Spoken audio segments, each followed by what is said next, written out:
ഓം ശാന്തി 7/2/2025 പ്രഭാതമുരളി. മധുരമായ കുട്ടികളെ, നിങ്ങൾ നടക്കുമ്പോഴും കറങ്ങുമ്പോഴും ഓർമ്മയിലിരിക്കുന്നതിന്റെ അഭ്യാസം ചെയ്യണം. ജ്ഞാനവും യോഗവും ഇത് തന്നെയാണ് മുഖ്യമായ 2 മാർഗങ്ങൾ. യോഗം അർത്ഥം ഓർമ്മ. ചോദ്യം: വിവേകശാലികളായ കുട്ടികൾ ഏത് വാക്ക് വായിലൂടെ പറയില്ല? ഉത്തരം: ഞങ്ങളെ യോഗം പഠിപ്പിക്കൂ. ഈ വാക്ക് വിവേകശാലികളായ കുട്ടികൾ പറയുകയില്ല. ബാബയെ ഓർമ്മിക്കാൻ പഠിക്കേണ്ടതുണ്ടോ? പഠിക്കുന്നതിനും പഠിപ്പിക്കുന്നതിനും വേണ്ടിയുള്ള പാഠശാലയാണിത്. ഓർമ്മിക്കുന്നതിന് വേണ്ടി പ്രത്യേകിച്ച് ഇരിക്കണം എന്നില്ല. നിങ്ങൾ കർമ്മം ചെയ്യുമ്പോഴും ബാബയെ ഓർമ്മിക്കുന്നതിനുള്ള അഭ്യാസം ചെയ്യണം. ഓം ശാന്തി. ഇപ്പോൾ ആത്മീയ അച്ഛനിരുന്ന് ആത്മീയ കുട്ടികൾക്ക് മനസ്സിലാക്കി തരികയാണ്. ആത്മീയ അച്ഛൻ ഈ രഥത്തിലൂടെ നമ്മെ പഠിപ്പിച്ചുകൊണ്ടിരിക്കുകയാണെന്ന് കുട്ടികൾക്കറിയാം. ഏതെങ്കിലും കുട്ടികൾ ബാബയോടോ ഏതെങ്കിലും സഹോദരിയോടോ സഹോദരനോടോ എന്നെ ബാബയെ ഓർമ്മിക്കാൻ പഠിപ്പിക്കൂ എന്ന് പറയുകയാണെങ്കിൽ അത് തെറ്റാണ്. നിങ്ങളൊരു ചെറിയ കുട്ടിയൊന്നുമല്ലല്ലോ. ആത്മാവാണ് മുഖ്യമായതെന്ന് അറിയാവുന്നതാണ്. അതാണെങ്കിൽ അവിനാശിയാണ്, ശരീരം വിനാശിയാണ്. അപ്പോൾ പ്രധാനമായത് ആത്മാവല്ലേ? ഞാൻ ആത്മാവാണ്, ശരീരത്തിലൂടെ സംസാരിക്കുകയാണ് എന്നൊന്നും അജ്ഞാനകാലത്ത് ആർക്കും അറിയുമായിരുന്നില്ല. ദേഹാഭിമാനത്തിൽ വന്നു പറയുന്നു, ഞാൻ ഇന്നത് ചെയ്യുന്നു. ഇപ്പോൾ നിങ്ങൾ ദേഹി അഭിമാനിയായി മാറിയിരിക്കുന്നു. ആത്മാവ് പറയുന്നു, ഞാൻ ഈ ശരീരത്തിലൂടെ സംസാരിക്കുന്നു, കർമ്മം ചെയ്യുന്നുവെന്ന് അറിയാം. ആത്മാവ് പുരുഷനാണ്. ബാബ മനസ്സിലാക്കി തരുന്നു, ഈ വാക്ക് സാധാരണയായി കേട്ടുവരുന്നു. പറയുന്നു, ഞങ്ങളെ യോഗത്തിലിരുത്തൂ എന്ന്. അടുത്ത് ഒരാൾ ഇരിക്കുന്നു.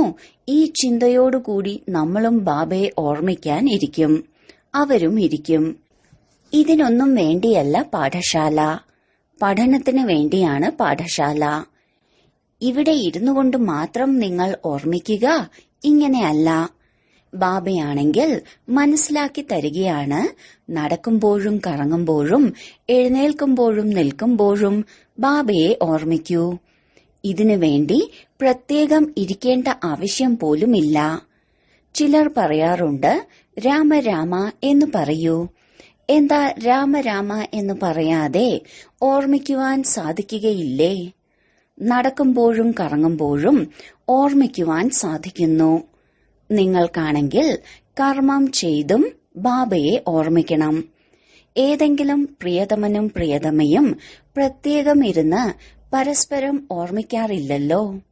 ജോലിയും ഉത്തരവാദിത്വം മുതലായവയെല്ലാം ചെയ്യണം.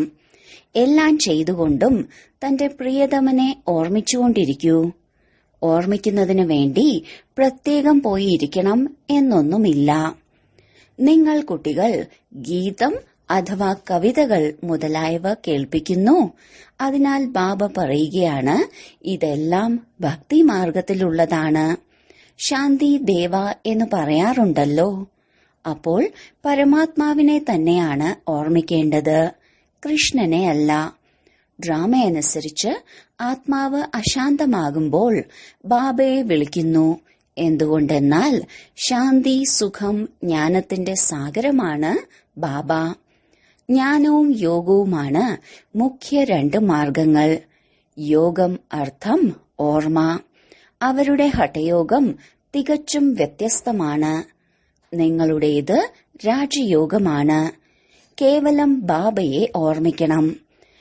ബാബയിലൂടെ നിങ്ങൾ കുട്ടികൾ ബാബയെ അറിയുന്നതിലൂടെ സൃഷ്ടിയുടെ ആദിമധ്യ അന്ത്യത്തെക്കുറിച്ചും അറിയുന്നു.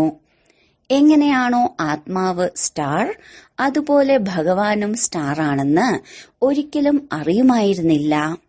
ഭഗവാനും ആത്മാവാണ്. പക്ഷെ ഭഗവാനെ പരമാത്മാ, സുപ്രീം സോൾ എന്ന് പറയുന്നു. പരമാത്മാവ് ഒരിക്കലും പുനർജന്മം എടുക്കുന്നില്ല. ഭഗവാൻ ജനന മരണത്തിൽ വരുന്നു എന്നല്ല. ഇല്ല, പുനർജന്മം എടുക്കുന്നില്ല. സ്വയം വന്ന് മനസ്സിലാക്കി തരുന്നു ഞാൻ എങ്ങനെയാണ് വരുന്നത്. ത്രിമൂർത്തിയുടെ മഹിമയും ഭാരതത്തിൽ തന്നെയാണ്. ത്രിമൂർത്തി ബ്രഹ്മ, വിഷ്ണു, ശങ്കരന്റെ ചിത്രവും കാണിക്കുന്നുണ്ട്. ശിവ പരമാത്മായ നമഃ എന്ന് പറയാറുണ്ടല്ലോ. ആ ഉയർന്നതിലും ഉയർന്ന ബാബയെ മറന്നുപോയി കേവലം ത്രിമൂർത്തിയുടെ ചിത്രം നൽകിയിരിക്കുന്നു. മുകളിൽ തീർച്ചയായും ശിവൻ ഉണ്ടായിരിക്കണം. അതിലൂടെ ഇത് മനസ്സിലാകും ഇതിന്റെ രചയിതാവ് ശിവനാണെന്ന്. രചനയിൽ നിന്ന് ഒരിക്കലും സമ്പത്ത് നേടാൻ സാധിക്കുകയില്ല. ബ്രഹ്മാവിൽ നിന്ന് ഒരു സമ്പത്തും ലഭിക്കുകയില്ലെന്ന് നിങ്ങൾക്കറിയാം. വിഷ്ണുവിനാണെങ്കിൽ വജ്രങ്ങളും രത്നങ്ങളുടെയും കിരീടമാണല്ലോ. ശിവബാബയിലൂടെ പിന്നീട് വിലയില്ലാത്തവരിൽ നിന്ന് വിലയുള്ളവരായി മാറുന്നു. ശിവന്റെ ചിത്രം ഇല്ലാത്തതുകൊണ്ട് എല്ലാം ഖണ്ഡിക്കപ്പെടുന്നു. ഉയർന്നതിലും ഉയർന്നത് പരംപിത പരമാത്മാവാണ്. ആ ബാബയുടെ രചനയാണിത്. ഇപ്പോൾ നിങ്ങൾ കുട്ടികൾക്ക് ബാബയിൽ നിന്ന് സ്വർഗത്തിന്റെ സമ്പത്ത് ലഭിക്കുന്നു 21 ജന്മത്തേക്ക്. എങ്കിലും അവിടെയും മനസ്സിലാക്കുന്നു ലൗകിക അച്ഛനിൽ നിന്നാണ് സമ്പത്ത് ലഭിക്കുന്നതെന്ന്. സത്യയുഗത്തിൽ ഇതറിയുകയില്ല ഇത് പരിധിയില്ലാത്ത ബാബയിൽ നിന്ന് നേടിയ സമ്പത്താണെന്ന്. ഇപ്പോൾ നിങ്ങളിത് അറിയുന്നു. ഇപ്പോഴത്തെ ഈ സമ്പാദ്യം 21 ജന്മത്തേക്കവിടെ ഉണ്ടായിരിക്കും. അവിടെ ഇത് അറിയുകയില്ല. ഈ ജ്ഞാനത്തെക്കുറിച്ച് തികച്ചും അറിവുണ്ടായിരിക്കുകയില്ല. ഈ ജ്ഞാനം ദേവതകളിലോ ശൂദ്രരിലോ ഉണ്ടായിരിക്കുകയില്ല. ഈ ജ്ഞാനം നിങ്ങൾ ബ്രാഹ്മണരിൽ മാത്രമാണ്. ഇതാണ് ആത്മീയ ജ്ഞാനം. ആത്മീയതയുടെ അർത്ഥം പോലും അറിയുന്നില്ല. തത്വജ്ഞാനത്തിൽ ഡോക്ടറേറ്റ് എന്ന് പറയാറുണ്ട്. ആത്മീയ ജ്ഞാനത്തിൽ ഡോക്ടറേറ്റ് ഒരു ബാബ മാത്രമാണ്. ബാബയെ സർജൻ എന്നും പറയുമല്ലോ. സന്യാസിമാരെയൊന്നും സർജൻ എന്ന് പറയുകയില്ല. വേദശാസ്ത്രങ്ങൾ പഠിക്കുന്നവരെയും ഡോക്ടർ എന്ന് പറയുകയില്ല. കേവലം ടൈറ്റിലെല്ലാം നൽകുന്നു. പക്ഷെ വാസ്തവത്തിൽ ആത്മീയ സർജൻ ഒരു ബാബയാണ്. ആരാണോ ആത്മാവിന് ഇഞ്ചക്ഷൻ കൊടുക്കുന്നത് അത് ഭക്തിയാണ്. അവരെ ഡോക്ടർ ഓഫ് ഭക്തി അഥവാ ശാസ്ത്രങ്ങളുടെ ജ്ഞാനം നൽകുന്നവരെന്ന് പറയുന്നു. അതിൽ നിന്ന് ഒരു പ്രയോജനവും ഉണ്ടാകുന്നില്ല. അധപതിക്കുകയും ചെയ്യുന്നു. അപ്പോൾ അവരെ ഡോക്ടറെന്ന് എങ്ങനെ പറയാൻ കഴിയും? ഡോക്ടറാണെങ്കിൽ പ്രയോജനം തരുന്നവരാകുമല്ലോ. ഈ ബാബയാണെങ്കിൽ അവിനാശി ജ്ഞാന സർജനാണ്. യോഗബലത്തിലൂടെ നിങ്ങൾ എവർ ഹെൽതി ആകുന്നു. ഇതാണെങ്കിൽ നിങ്ങൾ കുട്ടികൾക്ക് മാത്രമേ അറിയുകയുള്ളൂ. പുറത്തുള്ളവർ എന്തറിയാനാണ്? ബാബയെ അവിനാശി സർജൻ എന്ന് പറയുന്നു. ആത്മാക്കളിൽ ഏത് വികാരങ്ങളുടെ കറയാണോ പിടിച്ചിരിക്കുന്നത് അതിനെ ഇല്ലാതാക്കുക, പതിതരെ പാവനമാക്കി സദ്ഗതി നൽകുക. ഈ ശക്തി ബാബയിലാണ്. സർവശക്തിവാൻ പതിത പാവനൻ ഒരച്ഛനാണ്. സർവശക്തിവാൻ എന്ന് ഒരു മനുഷ്യനെയും പറയാൻ സാധിക്കില്ല. അപ്പോൾ ബാബ എങ്ങനെയുള്ള ശക്തിയാണ് കാണിക്കുന്നത്? സർവർക്കും തന്റെ ശക്തിയിലൂടെ സദ്ഗതി നൽകുന്നു. ബാബയെ പറയും doctor of spiritual knowledge, doctor of philosophy. ഇത് അനേകം പേർക്കുണ്ട്. ആത്മീയ ഡോക്ടർ ഒന്നു മാത്രമാണ്. അതിനാൽ ബാബ ഇപ്പോൾ പറയുന്നു സ്വയം ആത്മാവെന്ന് മനസ്സിലാക്കി അച്ഛനായ എന്നെ ഓർമ്മിക്കൂ, പവിത്രമാകൂ. ഞാൻ വന്നിരിക്കുന്നത് തന്നെ പവിത്ര ലോകം സ്ഥാപിക്കുന്നതിനാണ്. പിന്നെ നിങ്ങൾ എന്തിനാണ് പതീതമാകുന്നത്? പാവനമാകൂ, പതീതമാകരുത്. എല്ലാ ആത്മാക്കളോടും ബാബയുടെ നിർദ്ദേശമാണ് ഗൃഹസ്ഥ വ്യവഹാരത്തിലിരുന്നും താമരപ്പൂ സമാനം പവിത്രമായിരിക്കൂ. ബാലബ്രഹ്മചാരിയാവുകയാണെങ്കിൽ പിന്നെ പവിത്ര ലോകത്തിന്റെ അധികാരിയായി മാറും. ഇത്രയും ജന്മങ്ങൾ പാപം ചെയ്തു. ഇപ്പോൾ എന്നെ ഓർമ്മിക്കുന്നതിലൂടെ പാപം ഭസ്മമാകും. മൂലവതനത്തിൽ പവിത്രാത്മാക്കൾ മാത്രമേ വസിക്കുകയുള്ളൂ. പതിതരായ ആർക്കും പോകാൻ സാധിക്കില്ല. ബുദ്ധിയിൽ ഇത് ഓർമ്മ വയ്ക്കുക തന്നെ വേണം. ബാബ നമ്മെ പഠിപ്പിക്കുകയാണ്. ഞങ്ങളെ ടീച്ചറെ ഓർമ്മിക്കാൻ പഠിപ്പിക്കൂ എന്ന് വിദ്യാർത്ഥികൾ പറയുമോ? ഓർമ്മിക്കാൻ പഠിപ്പിക്കേണ്ട ആവശ്യമെന്താണ്? ഇവിടെ, അതായത് ഗദ്ദിയിൽ ആരെങ്കിലും ഇരുന്നില്ലെങ്കിൽ പോലും പ്രശ്നമൊന്നുമില്ല. തന്റെ അച്ഛനെ ഓർമ്മിക്കണം. നിങ്ങൾ മുഴുവൻ ദിവസവും ജോലി തുടങ്ങിയ ഉത്തരവാദിത്വങ്ങളിൽ ഇരിക്കുമ്പോൾ മറന്നുപോകുന്നു. അതുകൊണ്ടാണ് ഇവിടെ ഇരുത്തുന്നത്. ഈ 10-15 മിനിറ്റെങ്കിലും ഓർമ്മിക്കൂ. നിങ്ങൾ കുട്ടികൾക്കാണെങ്കിൽ ജോലി ചെയ്യുമ്പോൾ ഓർമ്മയിൽ ഇരിക്കുന്നതിനുള്ള ശീലം ഉണ്ടാകണം. പകുതി കൽപ്പത്തിനു ശേഷം പ്രിയതമനെ ലഭിച്ചിരിക്കുകയാണ്.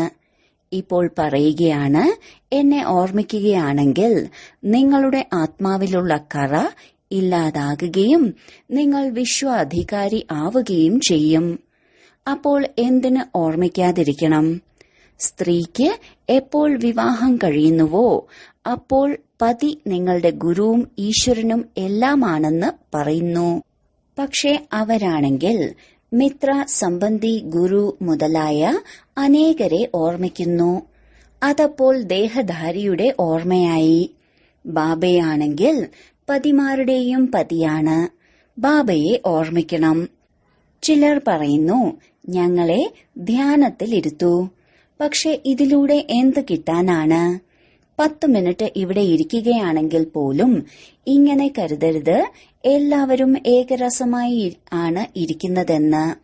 ഭക്തിമാർഗത്തിൽ ആരുടെയെങ്കിലും പൂജ ചെയ്യുകയാണെങ്കിൽ പോലും ബുദ്ധി വളരെ അലഞ്ഞുകൊണ്ടിരുന്നിരുന്നു.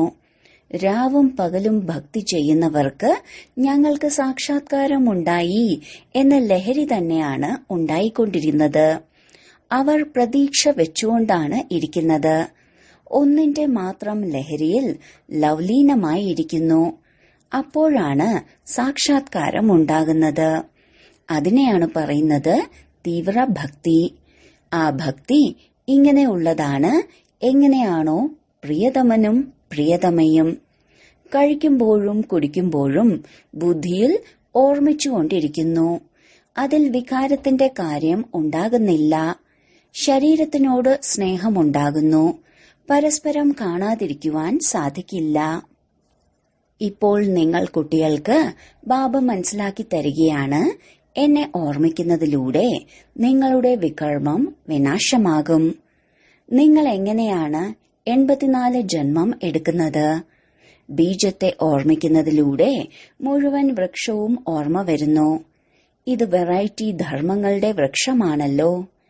ഈ ഭാരതം ഗോൾഡൻ ഏജ് ആയിരുന്നു, ഇപ്പോൾ അയൺ ഏജിലാണ് എന്ന് കേവലം നിങ്ങളുടെ ബുദ്ധിയിൽ മാത്രമാണ് ഉണ്ടായിരിക്കുക. ഈ ഇംഗ്ലീഷ് അക്ഷരം നല്ലതാണ്. ഇതിന്റെ അർത്ഥം നന്നായിട്ടുണ്ട്. ആത്മാവ് സത്യമായ സ്വർണമാകുന്നു. പിന്നീട് അതിൽ അഴുക്ക് പിടിക്കുന്നു. ഇപ്പോൾ തികച്ചും അസത്യമായി കഴിഞ്ഞു. ഇതിനെയാണ് അയൺ ഏജ് എന്ന് പറയുന്നത്. ആത്മാവ് അയൺ ഏജ് ആയതുകൊണ്ട് ആഭരണവും, അതായത് ശരീരവും അങ്ങനെയുള്ളത് ആയിരിക്കും. ഇപ്പോൾ ബാബ പറയുന്നു, ഞാൻ പതിത പാവനനാണ്, എന്നെ മാത്രം ഓർമ്മിക്കൂ. നിങ്ങൾ എന്നെ അല്ലയോ പതിത പാവന വരൂ എന്ന് വിളിക്കുന്നു. ഞാൻ കൽപ്പകൽപ്പം വന്ന് നിങ്ങൾക്ക് ഈ യുക്തികൾ പറഞ്ഞു തരുന്നു. മന്മനാഭവ മധ്യാജി ഭവ, അർത്ഥം സ്വർഗത്തിന്റെ അധികാരിയാകൂ. ചിലർ പറയുന്നു, ഞങ്ങൾക്ക് യോഗത്തിൽ വളരെയധികം രസം വരുന്നു, ജ്ഞാനത്തിൽ ഇത്രയും രസം വരുന്നില്ല. മതി, യോഗം ചെയ്ത് അവർ പോകും. യോഗം തന്നെയാണ് നല്ലതെന്ന് തോന്നുന്നു. പറയുന്നു, ഞങ്ങൾക്ക് ശാന്തി വേണം. ശരി, എവിടെ ഇരുന്ന് വേണമെങ്കിലും ബാബയെ ഓർമ്മിക്കൂ. ഓർമ്മിച്ചോർമ്മിച്ച് നിങ്ങൾ ശാന്തിധാമത്തിലേക്ക് പോകും. ഇതിൽ യോഗം പഠിപ്പിക്കേണ്ടതിന്റെ കാര്യം തന്നെയില്ല. ബാബയെ ഓർമ്മിക്കണം. ഇങ്ങനെ അനേകരുണ്ട്. സെന്ററുകളിൽ പോയി 1/4 മണിക്കൂർ ഇരിക്കുന്നു. പറയുന്നു, ഞങ്ങളെ യോഗം ചെയ്യിപ്പിക്കൂ. ഇല്ലെങ്കിൽ പറയും, ബാബ മെഡിറ്റേഷന്റെ പ്രോഗ്രാം നൽകിയിട്ടുണ്ടെന്ന്. ഇവിടെ ബാബ പറയുന്നു, നടക്കുമ്പോഴും കറങ്ങുമ്പോഴും ഓർമ്മയിലിരിക്കൂ. ഇരിക്കാതിരിക്കുന്നത് നല്ലതാണ്. ബാബ വിലക്കുന്നില്ല. വേണമെങ്കിൽ രാത്രി മുഴുവൻ ഇരുന്നോളൂ. പക്ഷെ രാത്രിയിൽ മാത്രം ഓർമ്മിക്കുന്നതിന്റെ ശീലം ഉണ്ടാക്കരുത്. കർമ്മം ചെയ്യുമ്പോഴും ഓർമ്മിക്കുന്നതിനുള്ള ശീലം ഉണ്ടാകണം. ഇതിൽ വലിയ പരിശ്രമമുണ്ട്.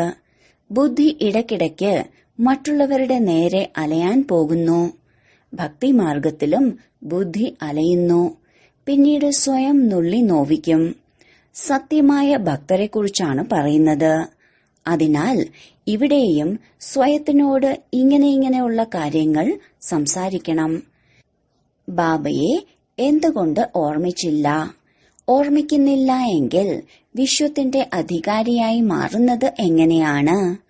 പ്രിയതമനും പ്രിയതമയുമാണെങ്കിൽ നാമരൂപത്തിൽ കുടുങ്ങിക്കൊണ്ടിരിക്കുന്നു. ഇവിടെ നിങ്ങൾ സ്വയം ആത്മാവാണെന്ന് മനസ്സിലാക്കി ബാബയെ ഓർമ്മിക്കുന്നു. ഞാൻ ആത്മാവ് ഈ ശരീരത്തിൽ നിന്ന് വേറെയാണ്. ശരീരത്തിൽ വരുമ്പോൾ കർമ്മം ചെയ്യേണ്ടി വരുന്നു. ഇങ്ങനെയും അനേകരുണ്ട്. അവർ പറയുന്നു, ഞങ്ങൾ കൂടിക്കാഴ്ച നടത്തും. ഇപ്പോൾ എന്ത് കൂടിക്കാഴ്ച നടത്താനാണ്? ബാബയാണെങ്കിൽ ബിന്ദുവാണല്ലോ. ശരി, ചിലർ പറയുന്നു കൃഷ്ണന്റെ ദർശനം ചെയ്യും. കൃഷ്ണനാണെങ്കിൽ ചിത്രവുമുണ്ടല്ലോ. ആര് ജഡമായിരുന്നോ അവരെ തന്നെയാണ് പിന്നീട് ചൈതന്യത്തിൽ കാണുന്നത്. ഇതിൽ നിന്ന് എന്ത് നേട്ടമുണ്ടാവാനാണ്? സാക്ഷാത്കാരത്തിലൂടെ ഒരു നേട്ടവും ഉണ്ടാകില്ല. നിങ്ങൾ ബാബയെ ഓർമ്മിക്കൂ, എങ്കിൽ ആത്മാവ് പവിത്രമാകുന്നു. നാരായണന്റെ സാക്ഷാത്കാരം ഉണ്ടാകുന്നതിലൂടെ നാരായണനായി മാറുകയൊന്നുമില്ല. നിങ്ങൾക്കറിയാം, നമ്മുടെ ലക്ഷ്യം ലക്ഷ്മി നാരായണനാവുക എന്നതാണ്. പക്ഷെ പഠിക്കാതെ ആവുകയില്ല. പഠിച്ച് സമർത്ഥനാകൂ. പ്രജകളെയും ഉണ്ടാക്കൂ. അപ്പോൾ ലക്ഷ്മി നാരായണനാകും. പരിശ്രമമുണ്ട്. പദവിയോടെ പാസ്സാകണം. അപ്പോൾ ധർമ്മരാജന്റെ ശിക്ഷ ലഭിക്കുകയില്ല. ഈ സഹായിയായ കുട്ടിയും കൂടെയുണ്ട്. ഇദ്ദേഹവും പറയുന്നു, നിങ്ങൾക്ക് തീക്ഷ്ണമായി പോകാൻ സാധിക്കും. ബ്രഹ്മബാബയ്ക്കാണെങ്കിൽ എത്ര ഭാരമാണ്. മുഴുവൻ ദിവസവും വളരെയധികം ചിന്തിക്കേണ്ടി വരുന്നു. ഇത്രയും ഓർമ്മിക്കാൻ സാധിക്കുന്നില്ല. ഭോജനത്തിന്റെ സമയത്ത് കുറച്ച് ഓർമ്മയുണ്ടായിരിക്കും, പിന്നീട് മറന്നുപോകുന്നു. ബാബയും ബ്രഹ്മബാബയും രണ്ടുപേരും യാത്ര പോവുകയാണെന്ന് മനസ്സിലാക്കുന്നു. യാത്ര ചെയ്ത് ചെയ്ത് ബാബയെ മറന്നുപോകുന്നു. വഴുതി പോകുന്ന വസ്തുവല്ലേ. ഇടയ്ക്കിടെ ഓർമ്മ തെന്നിപ്പോകുന്നു. ഇതിൽ ഒരുപാട് പരിശ്രമമുണ്ട്. ഓർമ്മയിലൂടെ മാത്രമേ ആത്മാവ് പവിത്രമാവുകയുള്ളൂ. അനേകരെ പഠിപ്പിക്കുകയാണെങ്കിൽ ഉയർന്ന പദവി ലഭിക്കും. ആരാണോ നല്ല രീതിയിൽ മനസ്സിലാക്കുന്നത് അവർ ഉയർന്ന പദവി നേടും. പ്രദർശനികളിൽ എത്രയധികം പ്രജകളെയാണ് ഉണ്ടാക്കുന്നത്. നിങ്ങൾ ഓരോരുത്തരും ലക്ഷങ്ങളുടെ സേവനം ചെയ്യുകയും പിന്നീട് തന്റെയും അവസ്ഥ അങ്ങനെയാക്കണം. കർമാതീത അവസ്ഥയിലെത്തും. പിന്നെ ശരീരമുണ്ടായിരിക്കില്ല. മുന്നോട്ടു പോകുമ്പോൾ നിങ്ങൾ മനസ്സിലാക്കും, ഇപ്പോൾ യുദ്ധം ശക്തി പ്രാപിക്കും. പിന്നീട് അനേകർ നിങ്ങളുടെ അടുത്തേക്ക് വന്നുകൊണ്ടിരിക്കും. മഹിമ വർദ്ധിക്കും. അവസാനം സന്യാസിമാരും വരും. ബാബയെ ഓർമ്മിക്കാൻ തുടങ്ങും. അവരുടെ പാർട്ട് തന്നെ മുക്തിധാമത്തിലേക്ക് പോകുന്നതിന്റെയാണ്. ജ്ഞാനം എടുക്കുകയില്ല. നിങ്ങളുടെ സന്ദേശം എല്ലാ ആത്മാക്കളുടെയും അടുത്ത് എത്തുന്നു. ദിനപത്രങ്ങളിലൂടെ അനേകർ അറിയും. എത്ര ഗ്രാമങ്ങളാണ്. എല്ലാവർക്കും സന്ദേശം നൽകണം. നിങ്ങൾ തന്നെയാണ് സന്ദേശവാഹകർ. പതീതത്തിൽ നിന്ന് പാവനമാക്കുന്നത് ബാബയല്ലാതെ വേറെ ആരുമല്ല. ധർമ്മസ്ഥാപകർ ആരെങ്കിലും പാവനമാക്കുന്നു എന്നല്ല.